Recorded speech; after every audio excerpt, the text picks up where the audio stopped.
greet all of you, friends, ladies and gentlemen, and I welcome you once again to this important session. This is a continuation of the first module we discussed on ethics, and it is the module 2. Hopefully within the next 60 minutes or so, we're going to have an in-depth discussion about the main challenge in delivering public services and goods, which is corruption.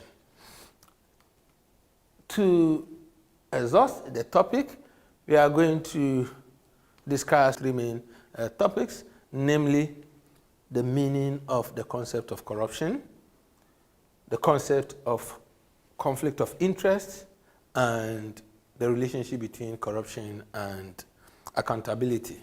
But we are going to focus more on public service delivery, because whether we are directly into public sector organization or an NGO or community-based organization, all of us focus on providing public goods and public services. So it is important for us to address these 3 critical issues.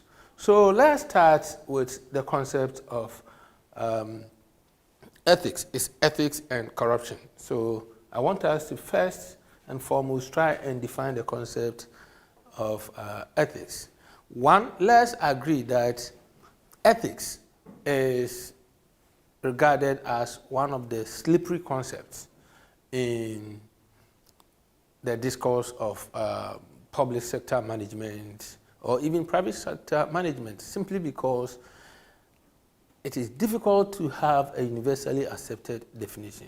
Why? Because people use it in different contexts. So depending on the background and the context that one is using the concept of ethics, such a person may define it differently. However, we need to still have some kind of working definition for our purpose. And so it is in this context that we are going to look at ethics as a kind of moral principles and values that govern the behavior of groups and individuals in relation to deciding on what is right and wrong. Ethics is about behaving according to expected norms, expected ways, so that in all cases one is able to choose between what is right and what is wrong. So when we talk about ethics, we are more or less talking about standards that meet expectation of society or organization in deciding between right and wrong, evil and good, and profane and sacred. In most cases, when we talk about ethics, we are talking about expected standards defined by where we find ourselves. That is why it's very difficult to find a universal definition, because what is ethics in one context may not be defined as ethics in a different context. And so it is important for us to understand that this is how we are approaching the concept of ethics, so that when we relate it to corruption, we will have a basis to continue with our discussion. There are so many things that happen on day-to-day basis, especially those who are in a position of making decisions and acting on behalf of their organizations.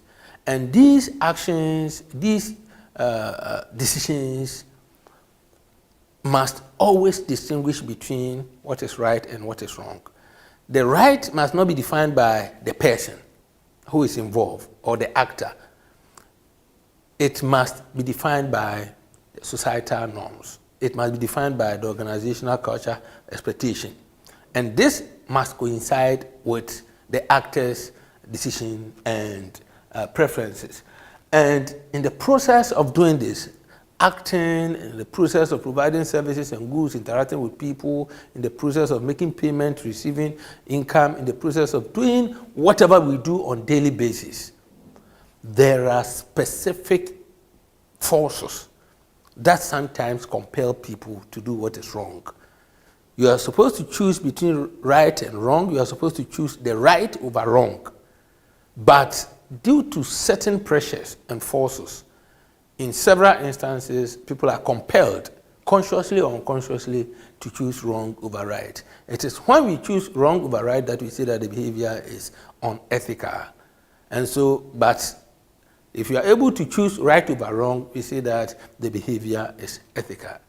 The question is, what force people?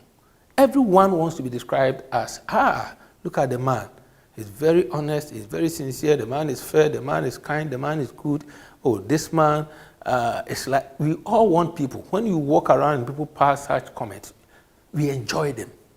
So why is it that we find it very difficult to do things that will attract such comments? And that is what we're going to discuss.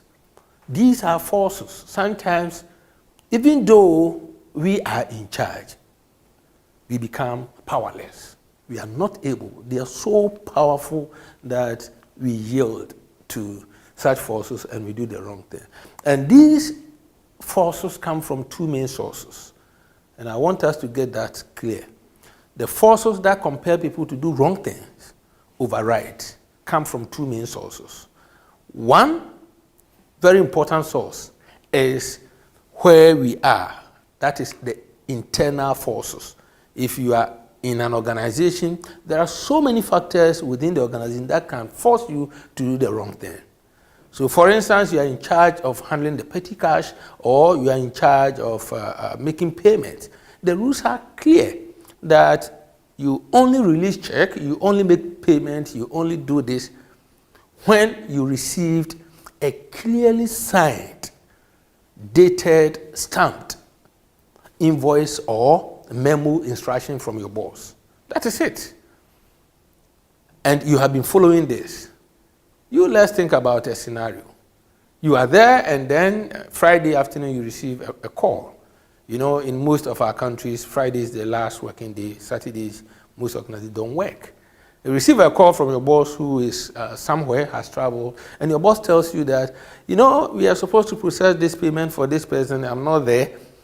It is approaching closing time. The person just spoke with me. It's long overdue, so kindly release the money to her. When I come, you do the paperwork. What will you do? The minister finishes and hangs up. He wouldn't even wait for you to make a comment, to say, and then you see the person entering the office. What will you do? Will you release the money? Or you insist that the person go until your boss comes and then signs the memo? I'm talking about the force. Most people will not be able to say no to this payment. You release the money. But that is not appropriate. It's unethical. In fact, even if it is found out later on that you released the money before the memo was prepared, you could be fired. And so internally, sometimes for fear of your boss, we act wrongly. The person is coming for his or her check. Your boss sees the person in the window and then tells you that, hey, there's a woman wearing a yellow shirt. When she enters, tell her that I'm out of the office. What will you do? That's what we mean by internal forces. Your colleague, you use the same office, you share the same office, your colleague steps out to go and do some kind of private thing and tells you, okay, John, Joanne, Vida, Cecilia, I'll be back in an hour's time, and your boss enters some 10 minutes and asks about your colleague's whereabouts. What will you say? Covering up for your boss. So many things, but all these forces are coming from within the organization. And then we have the ones that come from outside the organization.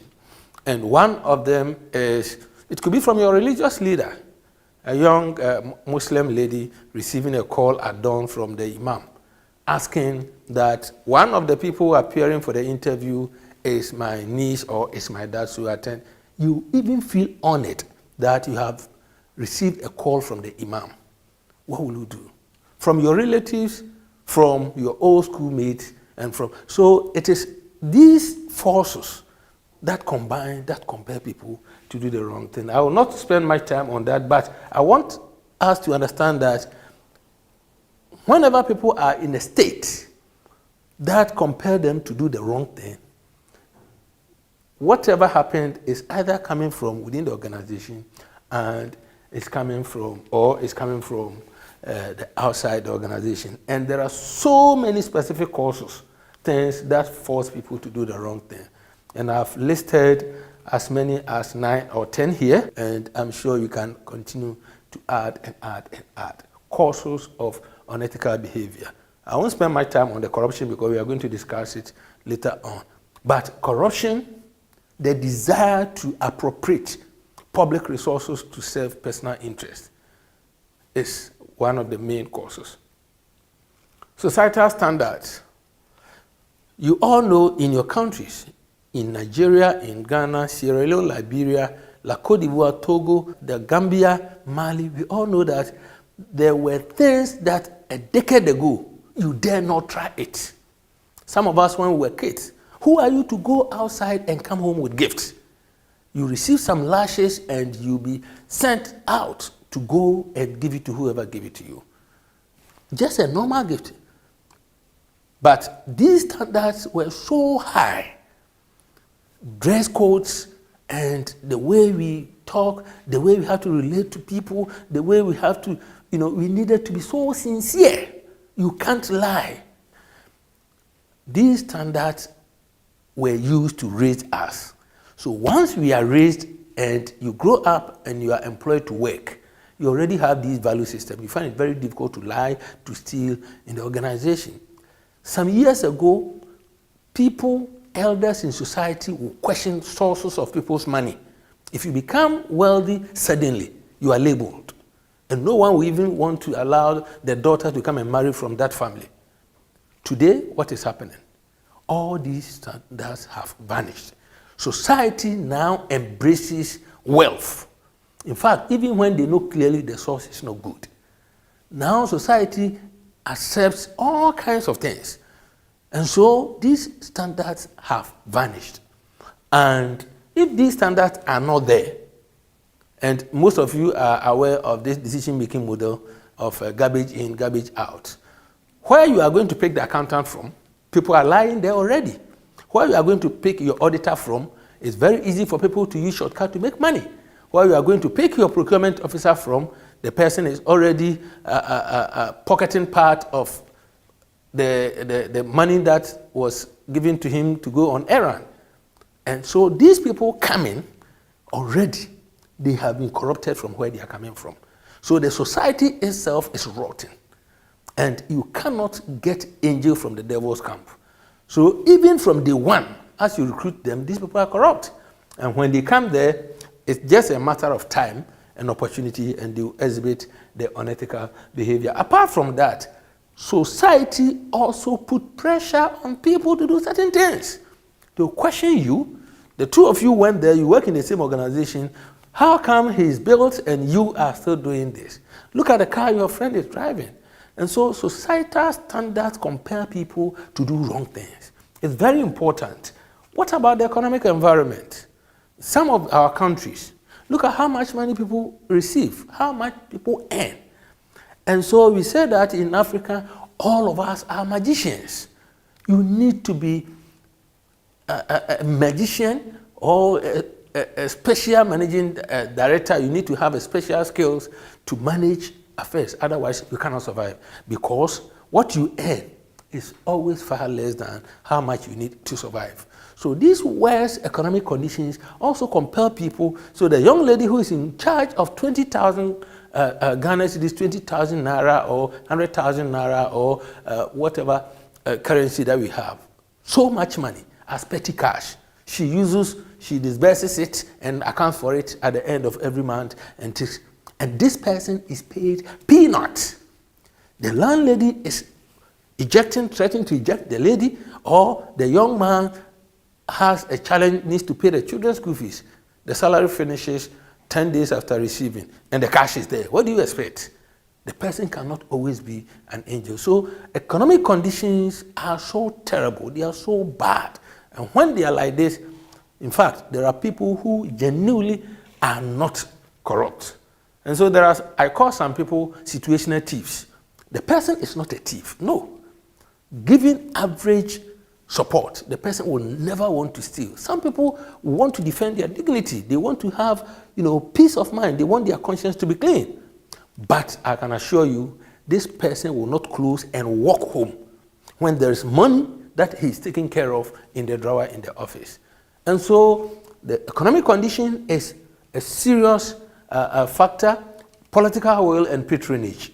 Politicians, because you voted for me, I'll give you the position, whatever you do, no one is punished. And there are so many examples, that when people talk about people taking money and taking bribes, I remember in Nigeria, your former president, Goodluck, said on a national TV that those people who have been taking money to him is not stealing.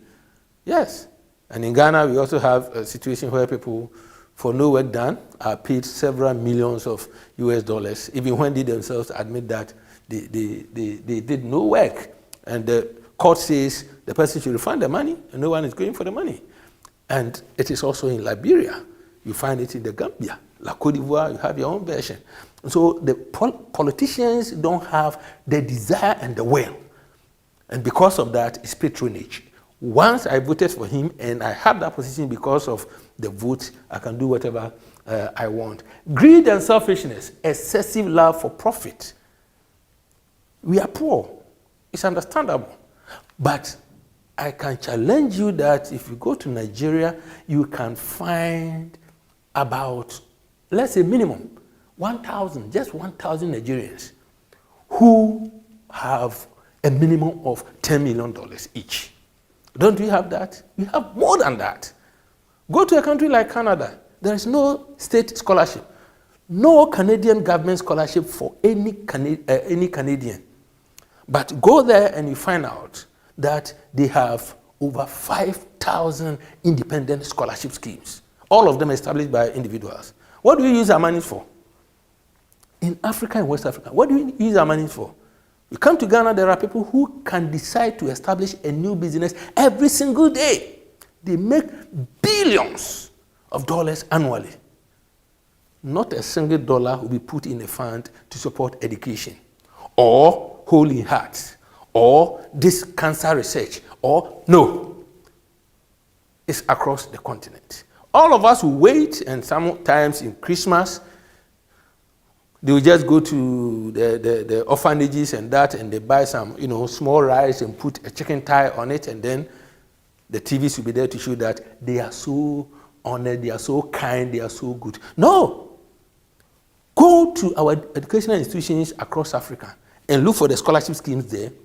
Most of them come from the people outside. So we are so greedy. And the people who are making so much money, I don't want to mention names because of the issues.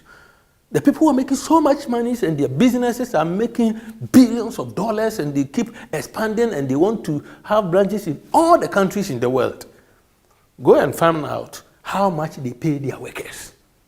Some pay their workers as little, some of the workers as $100 or $200 a month. Meanwhile, they have so much money. Some own as many as 25 houses across the world. And in each of the houses, I can challenge you, you find a minimum of 3 top-class vehicles parked there.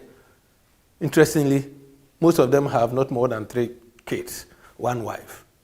And yet, not a single will be put somewhere to help build capacity to fight corruption. And so we are so selfish, we are so greedy, we so love profit.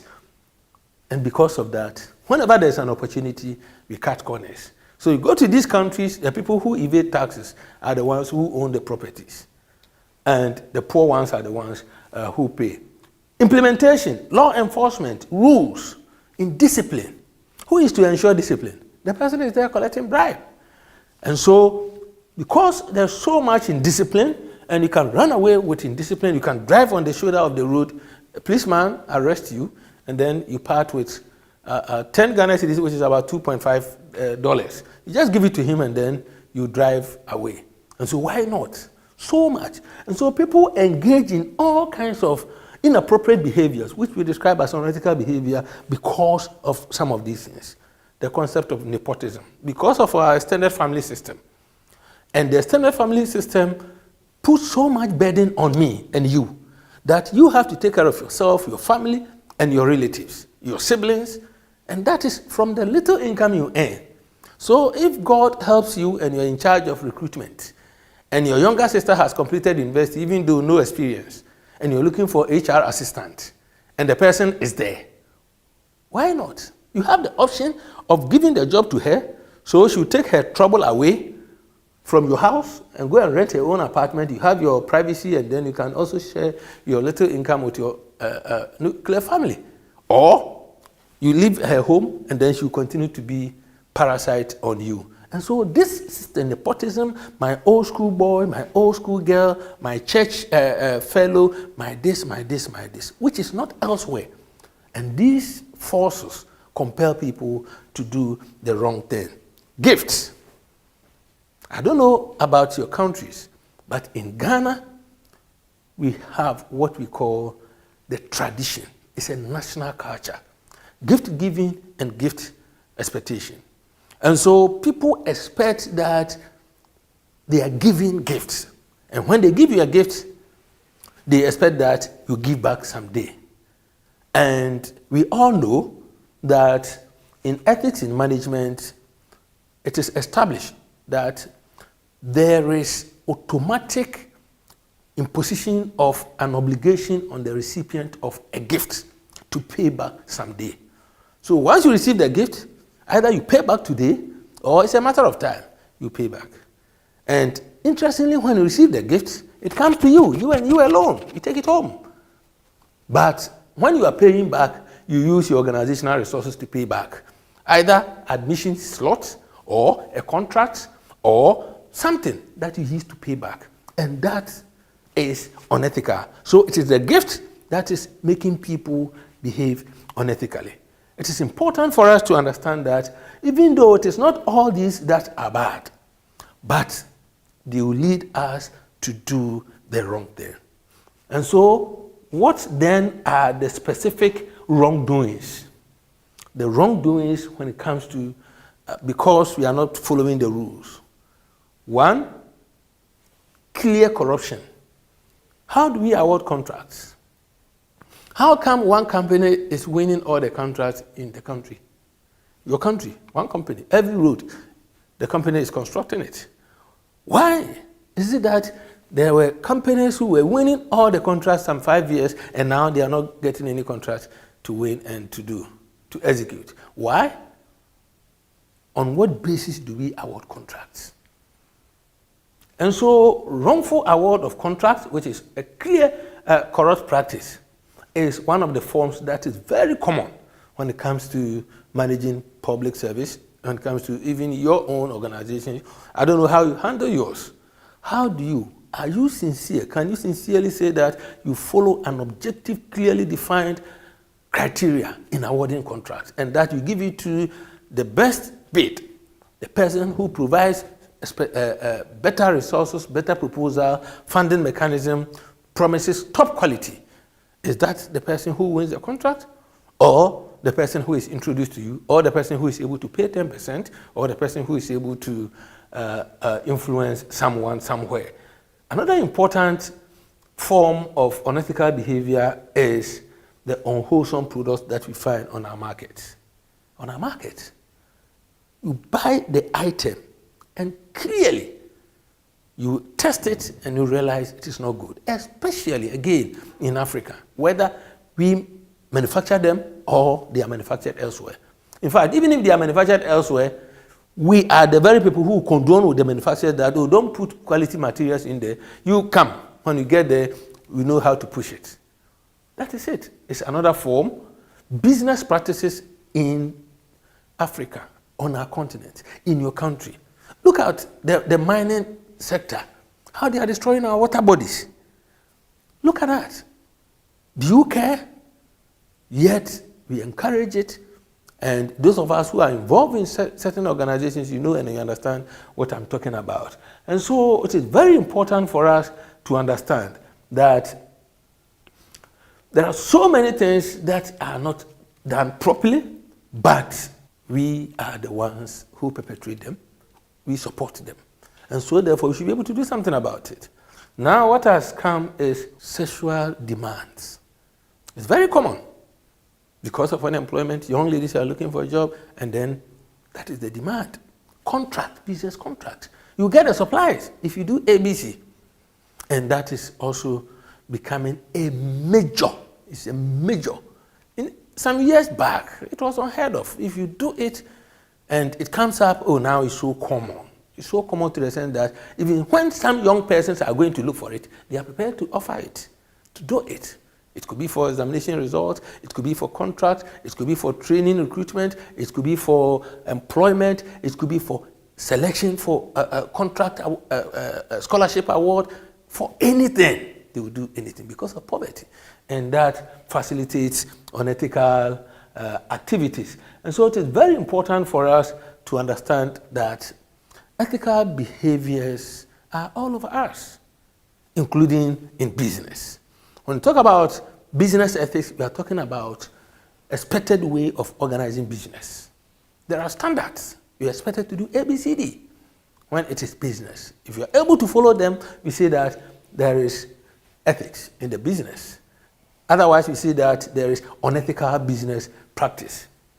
And so it is important for us to know that in whatever we do, there are standards. When it comes to business ethics, it is very important for us to understand that about 5 different categories of people must agree on the standard that we are using.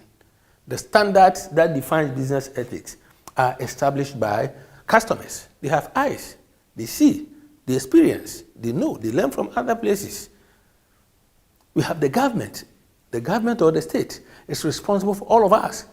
They regulate and they must be in a position to do that. Competitors, when you are doing it, you are producing A, he is producing A, she is also producing the same A. What are you doing? How are you, And so there are some products like cement, the cement, especially in Ghana. It's one person wants to hijack the market to the extent that whoever tries to start something, they have a way of killing the industry. They will have a way of killing the industry. I remember some years back, several entrepreneurs started processing fruit in Ghana into juice, pineapple or citrus or something. And because they were small scale, it was very difficult for them to get the bottles. And so they will start with initial capital. They are able to make a certain number of bottles, and then they will start processing. When people buy them, they are not able to demand the bottles back instantly. That affected their sales. So what they did was, when you buy it, you take the bottle away, and later on, they send people to go around and buy back the bottles. I was shocked to learn that Coca-Cola decided to hire people to go around the country and buy all those bottles. They bought the bottles and they sent them to a place and decided to crash them, so that the small-scale entrepreneurs will not get the opportunity to get the bottles back to go and process their juice. So they just buy the thousands of bottles, put them at a place, they use a machine, and they crashed all. So these people couldn't find the bottles, and it was becoming too expensive for them to make fresh bottles to bottle the drinks. And because of that, suddenly, all these juice production are going down in Ghana. We're talking about acceptable behavior standards. And these are things that are killing our country. They are killing our countries. They are killing the continent. How are products assembled or manufactured or made in your country? And some will do everything to make sure that after the processing or after the manufacturing, the price is so low that no matter what you do, people will not buy yours. You can't compete. Your business collapses, and then they start increasing their prices. It's very important. And so several factors come together to establish the business ethical standard. And as I mentioned, competitors, customers, government regulation, the general public, and then other interest groups. For instance, you can have consumer groups coming to challenge product quality, or coming to support, coming to encourage, coming to praise a particular product, and that helps in establishing the standard. And so it is very important that at the business level, as we've explained, there are critical ethical issues. Side deals partners, discrimination, negligence, and laziness are also rampant. When you talk about side deal, what does that mean? Instead of going through the mainstream to have your contract to deal, to bid, we all bid. Whoever presents the best bid is given the contract. We can decide to go and lobby. In fact, sometimes they even bargain in secret and then pay bribe so that when it comes, this becomes just a mere formality, even the contract. It's very important. And businesses do discriminate. They do. Sometimes they team up against a particular business so that it collapses. There are so many things happening, but I want us to focus more attention on ethics, corruption. Ethics and corruption. And so before we come to the corruption, it is important for us to understand why must we? Because it costs a lot. It's very expensive to be ethical. If you want to do the right thing, you pay so much. Why? Because all of us, you are working even though you want to make an impact, your personal interest is also at stake. So if someone will give you a kickback of $20,000 and you are saying, because I want Ghana to move forward, I will continue living on my $2,000 a month or on my $1,000 a month. What are you saying? What about your personal interest? What about your... So you lose that. That is a cost to you in order to do the right thing. So why must I sacrifice my personal interest to do the right thing? And that is some of the benefits of behaving ethically, especially at the business level. What do you gain by doing the right thing? One, you are able to win the confidence of stakeholders. It doesn't matter, it could be students that you are teaching, it could be community that you are providing services. They know you provide, you build boreholes. And so they meet together, they want to contribute to come and influence you so that you do it for them. And then you tell them, please, I'll give it to you, keep whatever you brought. Forever, these people will have confidence and trust and respect for you and for your business. So it is very important. It builds reputation for you. It creates a good image. Oh, this man is very kind. No matter what you do, he will never take anything from you. This business, they are so nice. When they say yes, it means yes, because they do things right and they will do it for you at no cost, except the actual cost that you have to pay. And so it is very important for us to understand when an organization is very ethical and the workers know that everything is going on right, it generates commitment, motivation. People want to be associated with good things. And so when the image all over, and on a Friday in Ghana, sometimes you wear your organizational shirt and something, you wear and people know and you hear that they are talking about you positively and you pretend as if you are not hearing them, you know, your head gets swollen. And so it's very important that when you have this, it goes a long way to affect the motivation and commitment of the employee. Competitive edge, competitive advantage. If anything happens, you are ahead. When other organizations are around to look for partners, organizations to partner with, and they find out about these ethical standards, you are ahead of your competitors. It's very important. And quality, because you don't sacrifice it, you know what you stand for. It avoids critical acts of omission, lower fines, and increased profitability. Ethical behavior enhances leadership, and it generates volunteerism.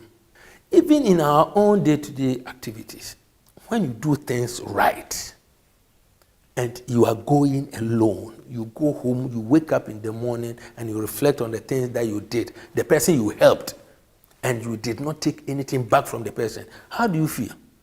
A sense of good feeling. You don't question yourself. Sometimes you become so embarrassed even though no one knows what happens. And so it's very important for us to understand that ethical standards are very good even though they could be very difficult and challenging.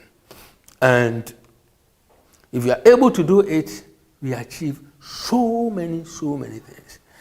But it's important for us to understand that, as I said earlier on, there are forces, temptations There are so many attractive reasons why people would like to become corrupt. Sometimes you can avoid work. In fact, it's one of the corrupt practices that people don't take notice of. If someone sits down, is taking care of money, at the end of the day, the person takes 100 cedis away without being authorized. You say that the person is stealing. It's corruption. But what if you are paid 100 Ghana cedis a day and with no genuine reason, you stay away from work? What is the difference? The person went to work and took 1 day's salary from the cash, and you decided to take the day off. You have all stolen 100 Ghana cedis. In fact, people steal more time. They steal more time than people who steal money. And they still work freely with free conscience, thinking they have done nothing wrong. I've mentioned nepotism, hiring of friends. Now, I don't know where that is from. When people are looking for public service, when they are going out to the public office for service, before they leave their own residence, their own home, the first thing they do is to talk to a friend and ask the friend, please, I'm going to look for this here in Abuja. Do you know anyone in that office? Before they leave home. That is the beginning of corruption. As soon as you say that, I know the deputy registrar there, then that is, they call it networking. This is negative networking. It is corrupt, it's unethical, and so we hire our friends. Sometimes the people that we try to hire are not known to us. We don't know them. Sometimes even your friend who will bring the person doesn't even know the person. Because people, young persons complete school, you ask them, are you looking for a job? And then they say, I don't know anyone who. I don't know anyone who. You know, nowadays, if you don't know anyone, you won't get a job. What does that mean? It tells us how rotten society has become. So these temptations are there. But are we able to resist the temptation? Are we? No. We call something consuming excessive perks. Yes. You have the right. It's your office. Once you are not taking the things home and they are bringing them to decorate or to make your office more comfortable, people think there's nothing wrong. There is everything wrong. If you want to have the most expensive furniture in your office, the most expensive TV set, the most expensive fridge, the most expensive air conditioner, there in Ghana, when a minister from the same political party is reshuffled and another, the same political party is coming, this person insisted that even the floor tiles be replaced. The windows be replaced, curtains, table. If you are peeling off the tiles to bring a new one, how much more windows and curtains?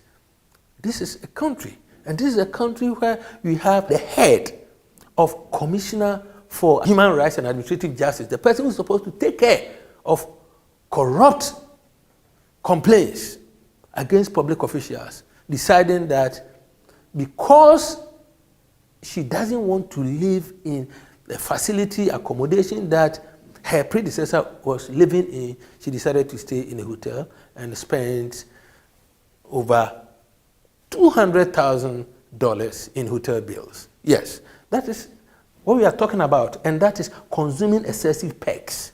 Excessive perks. You qualify to use the laptop, all right, but then to insist that the most expensive laptop in this world should be bought for you is what we are talking about. You are not taking it away, but it is also a corrupt practice. Building empires. Yes, that's what we're talking about. Taking no risk. It is very important. There are some people, like those of you who are religious, who are Christians, there is, I think, something in the Bible that says someone was given a talent to go and work with. The person said, I don't want any trouble. The person hid it until the time expired and then sent the thing back. That is it. I said it earlier when we were discussing our earlier model that it is wrong, it is unethical, it is a very bad management practice to inherit something and not add to the value. There are so many of us as young leaders who wouldn't want to take risk. What if? What if? What if? If you don't take risk, please, you can't make any impact. You need to reflect on the risk. But once it's a gamble, life is gamble. You need to take the right gamble and you win. It's not always that you lose. Otherwise, no one will be at the casino. People win and they lose. Some people make fortunes out of gambling. And so it's very important for us not to say that, no, we are not introducing changes because what if? If you do that, you can never make the necessary impact. You want people to change, to follow your direction. You don't want to risk. And so why will you expect people to risk when you yourself don't want to risk? It's very important. And another potential source of corrupt behavior or unethical behavior is when people have short-run horizon. What does that mean? What it means is that when people believe that I'll be here for only a very short period.